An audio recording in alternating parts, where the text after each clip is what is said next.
Praise the Lord. இயேசுவின் ரத்தம் ஜெயம். தினமும் இயேசு நிகழ்ச்சிக்கு உங்களை கர்த்தராகிய இயேசு கிறிஸ்துவின் நாமத்தில் வரவேற்கிறேன். செய்தியின் தலைப்பு: உங்கள் இருதயத்தில் மேலோங்கி நிற்பது எது? இதில் கவனம் வேண்டும். ஆதார வசனம் லூக்கா 21:19. உங்கள் பொறுமையினால் உங்கள் ஆத்துமாக்களை காத்துக்கொள்ளுங்கள். கொலேசையர் 3:15. தேவ சமாதானம் உங்கள் இருதயங்களில் ஆழக்கடவது.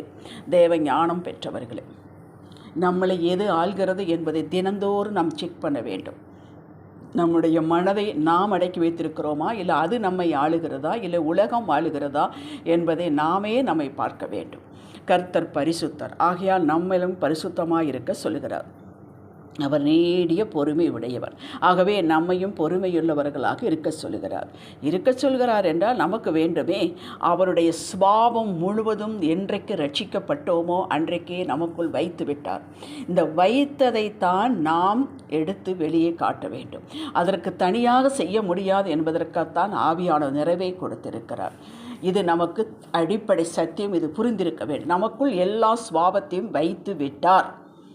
அவர் எப்படி இருக்கிறாரோ அப்படியே, இயேசு எப்படி இருக்கிறாரோ அப்படியே இதை நாம் வெளிப்படுத்த வேண்டும், வெளியே கொண்டு வர வேண்டும். அவர் உருவாக்கி விட்டார். ஆவியின் 9 கனிகள் ஒன்று பொறுமை. நமக்கு கொடுக்கப்பட்ட வரங்கள் கூட செயல்படாமல் போனாலும் நம்மிடத்திலிருந்து கனிகள் வெளிப்படாமல் இருக்கக்கூடாது. கிறிஸ்துவ வாழ்வின் சிகரமே நம்மிடத்திலிருந்து கனிகள் வெளிப்பட வேண்டும். அது என்ன?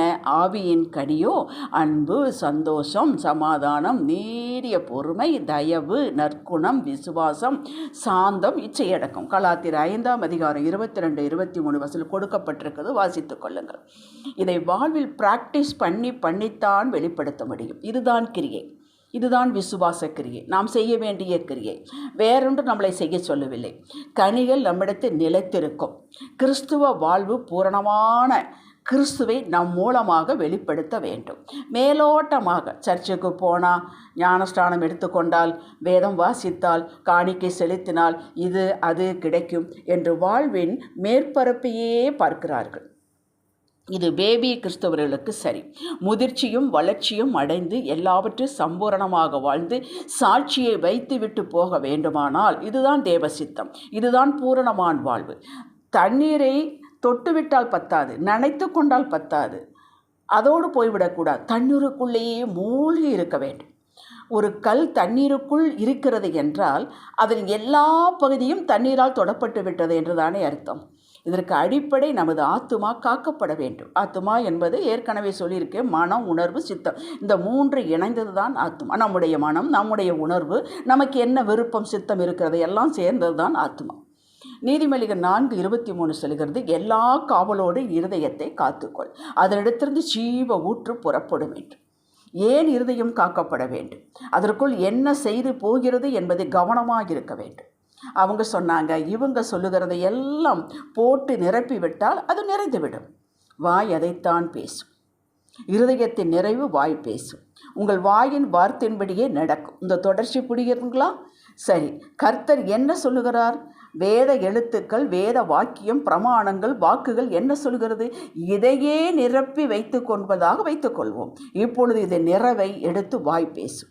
எதனால் இருதயத்தை நிரப்பி வைத்திருக்கிறீர்களோ அதுதான் வாய் பேசும். வாய் தானாக அதை உண்டாக்காது. ஆனால் பொறுமை இல்லாவிட்டால் அவிசுவாச வார்த்தையும் இந்த வாய் பேசும். நிரப்பி வைத்திருக்கிறோம், வேத வார்த்தை நிரப்பி வைத்திருக்கிறோம், வசனங்களை நிரப்பி வைத்திருக்கிறோம், அதை எடுத்து அறிக்கை செய்கிறோம். நல்லது நல்லது.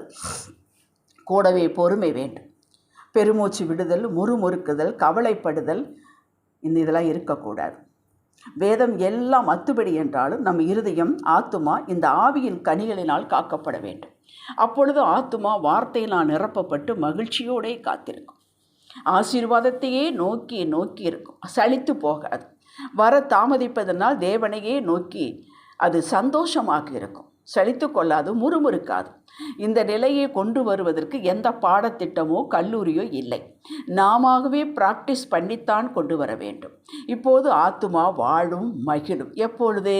தேவ வார்த்தையெல்லாம் நிரம்பி நிரம்பி இருதயத்தை வைத்து நீடிய பொறுமையோடு விசுவாசத்தோடு அதை அறிக்கை செய்து காத்திருக்கும் பொழுது அதுதான் வாழ்வது, அதுதான் மகிழ்வது. நாம் சந்தோஷத்தோടെ காத்திருக்கிறோமே, அதுதான் ஆத்துமா வாழ்கிறது என்று சொல்கிறோம். கர்த்தரை தேடுகிறவனுடைய இருதயம் மகிழ்வதாக. சங்கீதம் 105:3. இந்த மகிழ்ச்சி, சந்தோஷம், நிம்மதி எதையோ கண்டு வருவதால் அல்ல, பெற்றதால் வருவதால் அல்ல.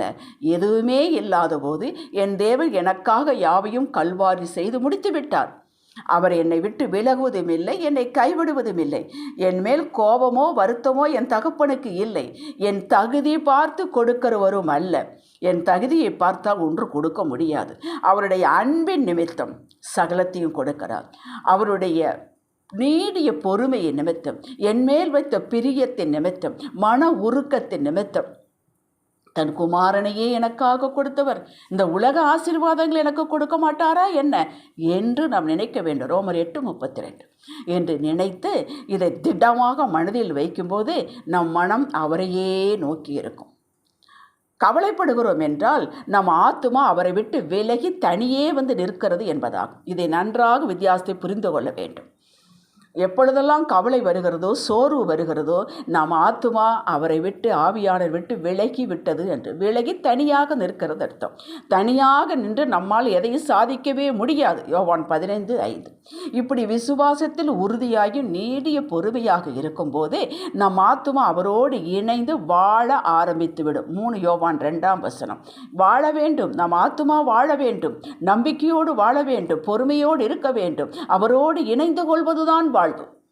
இப்பத்தான் நாம் அவரோடு இருக்கிறோம் என்பதாகும். பின் நம் ஆத்துமா வாழ்கிறது போல, எதிர்பார்க்கிறது போல நமக்கு சகலமும் அதன் அதன் காலத்தில் வந்து நிறையும். தினப்படி உங்கள் வேலையில் கவனமாக இதை ஆனந்தமாக கர்த்தருக்கென்று செய்து கொண்டிருத்தல் அவசியம். ஆண்டவர் கொடுத்த தேவ சமாதானம், ரோமர் 5:1, நாம் விசுவாசத்தில் பெற்ற சமாதானம் மேலோங்கி நிற்க வேண்டும். இது நாம் சம்பாதித்ததல்ல, அவர் கொடுத்தது.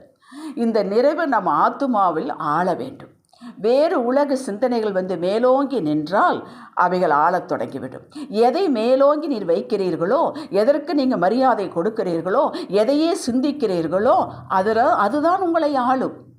உங்கள் இருதயத்தில் எது மேலோங்கி நிற்கிறது அதுதான் ஆட்சி செய்யும். அதன் விளைவுதான் வாழ்வு. எபிரேயர் 6:11 இப்படி சொல்லப்பட்டிருக்கிறது. நீங்கள் அசதியாயிராமல் வாக்குத்தத்தமான ஆசீர்வாதங்களை விசுவாசத்தினாலும் பொறுமையினாலும் சுதந்திரித்துக் கொள்கிறவர்களை பின்பற்றுங்கள். எல்லாரும் வேதத்தில் இருக்கிற சாட்சிகள் எல்லாம் அவர்களுக்கு கொடுக்கப்பட்ட வாக்குகளை விசுவாசத்தினாலும் பொறுமையினால் தான் எடுத்துக்கொண்டார்கள், பெற்றுக்கொண்டார்கள், வாழ்ந்தார்கள். அதைத்தான் நாம் பின்பற்ற வேண்டும். காலங்கள் மாறுகிறது, நாகரிகம் மாறுகிறது என்பதற்காக சத்தியம் ஒரு நாளும் மாறாது. யார் யார் இப்படி இருந்து வெற்றி பெற்றார்கள்? ஆபிரகாம், யோசேப்பு, தாவீது, தானியேல், எல்லா பரிசுத்தவான்களும். எபிரேயர் 6:15 சொல்கிறது, அந்தப்படியே அவன், யார்? ஆபிரகாம், பொறுமையாய் காத்திருந்து வாக்குத்தத்தம் பண்ணப்பட்டதை பெற்றான். அவன் விசுவாச தந்தை என்று அழைக்கப்படுகிறான். விசுவாசத்தில் அவன் சந்தேகமில்லை, உறுதியாய் இருந்தான். அவனை அசைக்க முடியாது. கூடவே பொறுமையோடும் இருந்தான். பொறுமையோடு இருந்து விசுவாசத்தோடு இருந்து தனக்கு கொடுக்கப்பட்ட வாக்கை பெற்றுக்கொண்டான். அப்படித்தானே நமக்கும். அதில் வித்தியாசம் ஒன்றுமில்லை. அவர்கள் பெற்றார்கள் என்றால் புதிய உடன்படிக்கை காலம், கிருபையின் காலத்தில் வாழ்கிற நாம் பெற்றுக்கொள்வது நிச்சயமோ நிச்சயம். விசுவாசத்தோடும் பொறுமையோடு இருங்கள். இந்த பொறுமையோடு விசுவாசத்தோடு காத்திருக்கிறவருக்கு ஆண்டவர் கிருபை கொடுக்கிறார். காலைதோறும் கிருபை கொடுக்கிறார். நீங்கள் வேண்டிய கொண்டதற்கு மேலாக பெறுவீர்கள். எபேசியர் 3:20. ஆமேன். ஜெபிக்கலாம். தகப்பனே, எங்கள் இருதயம் உம்மையே என்றென்று நோக்கி பார்க்கும். உமது சமூகத்தில் பரிபூரண ஆனந்தமும் நித்திய பேரின்பமும் உண்டு. இவைகள் எங்களை ஆட்கொள்வதாக, ஆள்வதாக நாங்கள் பிரகாசம் அடைவோம். இயேசுவே நாமத்தில் பிதாவே. ஆமேன். அல்லேலூயா.